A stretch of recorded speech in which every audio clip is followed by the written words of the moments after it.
Mana, hech bir himoyachi to'xtata olmagan bosh zarbasi. Hammasi shu erkin zarbadan boshlanadi. Borussia Dortmund tez o'ynashni xohlaydi. Chunki Sabitzer erkin yugurayotgani ko'rinadi. Lekin Jankuto maydondagi hech kim ko'rmaydigan narsani ko'radi.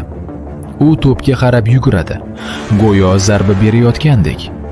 Hamma uni o'tuvchi deb o'ylaydi. Lekin oxirgi daqiqada to'pdan sakrab o'tib, jamoadoshiga zarba berishga imkon beradi.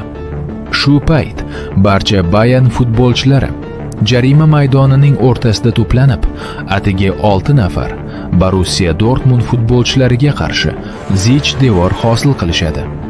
Hech kim Dortmund bunday vaziyatda gol urishi mumkinligini tasavvur qilmaydi. Va keyin yangi Beckenbauer aql bovar qilmaydigan narsani amalga oshiradi.